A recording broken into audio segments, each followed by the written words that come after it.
What is up guys, Karma Medic here and welcome back to another dose. If you're new to the channel, hi, my name is Nasser and I'm now a third year medical student studying at King's College London. Today's video is all about why I study in 4-hour blocks. And I'm not talking about 4 hours of half studying, a little bit of procrastinating and chilling here and there. I'm talking about 4 hours of productive, efficient studying in a row. Now usually when people find out that I study in 4-hour blocks as opposed to 25 minutes or 1 hour, 2 hour, even 3-hour blocks, most of them tell me that's not possible. There's no way you can stay focused for that long. You probably aren't efficient. You're probably wandering in your mind and things like that. But honestly, I genuinely study for 4 hours in a row and I'm motivated and I'm productive and I'm efficient, and I'm going to explain all of that in today's video. I'm going to explain two things. One, why I study in 4-hour blocks, and two, how I study in 4-hour blocks. So let's tackle the why first. When I sit down at my desk over here or in the library in order to study, what is my goal? My goal is to complete as much work as possible, to be as productive and as efficient as possible. Now me personally, when I get into the zone for studying, I don't want to leave that zone. I don't want to get up, I don't want to procrastinate, I don't want to change what it is that I'm doing, because I've already done the most difficult part of sitting down to study, which is to get into the studying mood and zone. And the more breaks that I take or reasons I give myself to get up and off of my desk, that's another opportunity for me to have to get back into the studying zone, which I don't want to do. So generally speaking, when I'm studying for exams, I do 2 4-hour blocks in my day from 9 till 1 and from 3 till 7,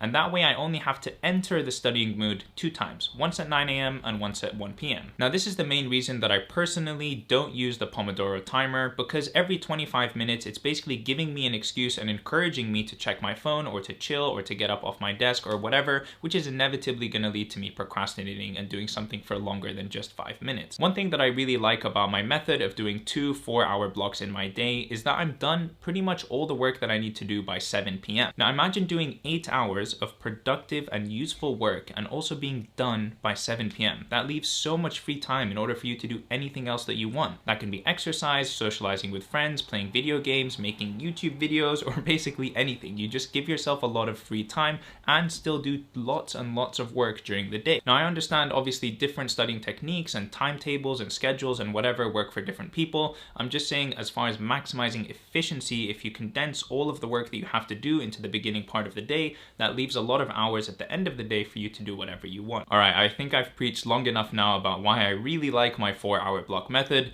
Now let me tell you how it is that I can actually stay focused and work for 4 hours in a row. I'm going to break this down into 5 key sections. The first is to plan the night before. And what I mean by this is that when I wake up in the morning and I know that I'm going to start studying at 9 a.m., I've already decided exactly what it is that I'm going to do at 9 a.m., which means that there's no friction or no time wasted in trying to figure out what do I need to study, what have I done enough of, what is left for me to do, etc, etc. I've already decided that and planned it the night before. So when I sit down at 8:59, I start exactly at 9 and I can get immediately into the studying zone. That is actually really, really key. If you're struggling to get into the study zone, have a predetermined plan of what it is that you're going to do during that time. So for example, tomorrow at 9 a.m. I'm going to study for the USMLE exam, which is here. So tonight, before I go to sleep, I'm going to open this book to the page that I'm going to be starting on tomorrow, and I'm going to put a pen inside of it. That way tomorrow when I take this book, which is already laying on my desk, in a nice and convenient place for me to begin work,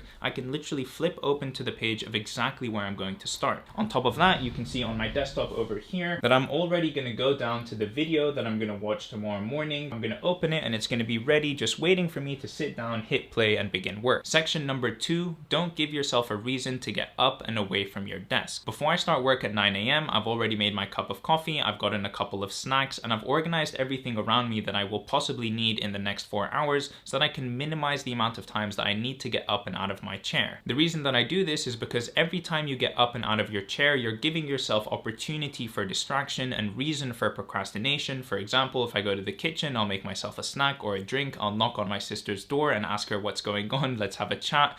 Every time I leave my room and I leave that studying zone and studying environment, I'm giving myself reasons and excuses and opportunities for procrastination. Now this is going to be slightly controversial, I'm sure, but I honestly don't allow myself to get up and out of my desk until I've done an hour of studying. The thought process that I have in my mind is that if I haven't been able to sit down and do productive, solid work for an hour, do I really deserve to go take a break? Do I really deserve to go procrastinate and fill up my drink and get more snacks or take some time off? No, I need to first do a bunch of productive work before I can even think about the idea of getting up and procrastinating. And usually when I push myself to stay that extra 15 minutes, I actually end up studying for another 30 minutes or 45 minutes or whatever before getting out of my chair, because I want to finish, for example, the video that I'm doing or the section that I'm doing or the page that I'm writing. I just give myself reasons to continue studying. You know, I'm almost done with this section, I'm almost done with this video, I'm almost done with blah, blah, blah, blah, blah. And I just try my best to keep myself situated at my desk. You know what? Now that I say all of this out loud, I'm starting to sound a little bit crazy, but just stay with me here. The point of section number 2 is to only get up and off of your desk when you really need to. Section number 3 is, for the love of God, just get rid of your phone. Your phone is your worst enemy when it comes to studying time. If you hear any notification, if you hear a buzzing, if you even look at your phone, or if you even think of your phone, you're so likely to just, without even thinking, reach over and grab it and check it. I'm guilty of doing this all the damn time. And because I'm a human and I'm prone to checking my phone and getting all of these addicting notifications and numbers and messages, I have 2 ways in order to completely eliminate my phone from my studying environment. Step number 1 is to put your phone out of sight. If you can't see your phone, you're less likely to think of it, you're less likely to notice it, and you're just less likely to check it overall. Step number 2 is to put your phone out of reach. That creates a huge barrier. You have to now get up and move in order to get your phone, which I know sounds kind of stupid. You're probably like, oh, it's just 2 steps away over there on the bed.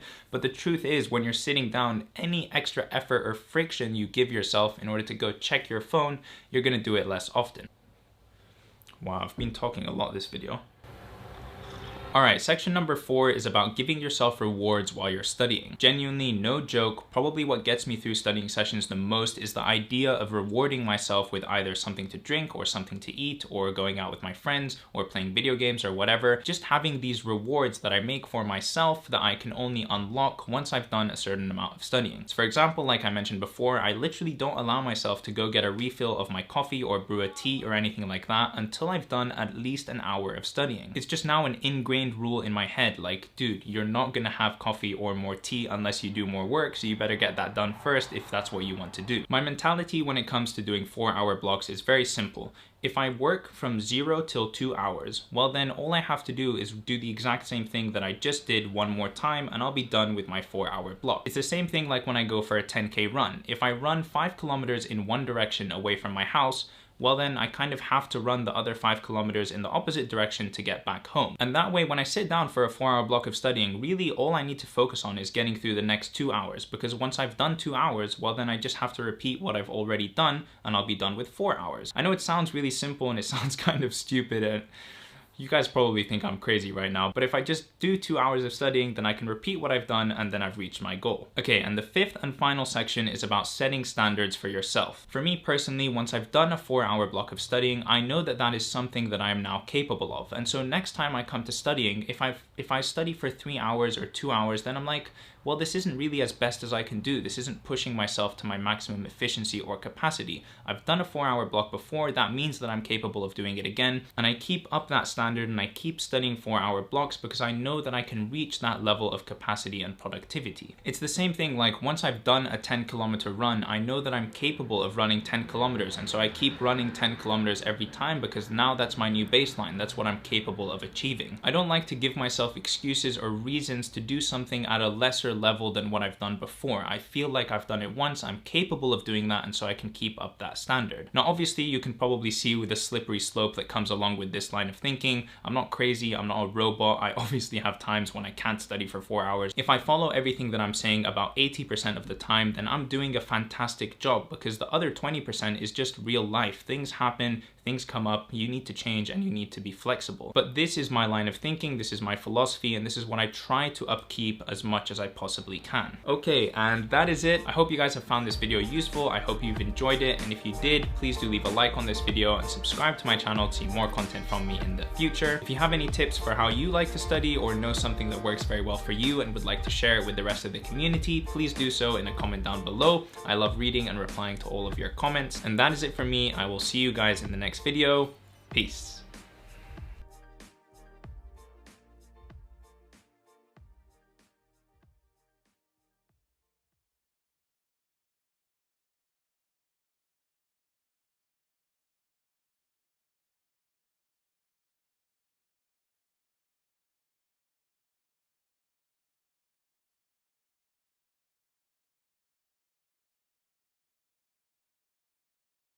What video are we doing today? Why I study in 4-hour blocks. Let's go.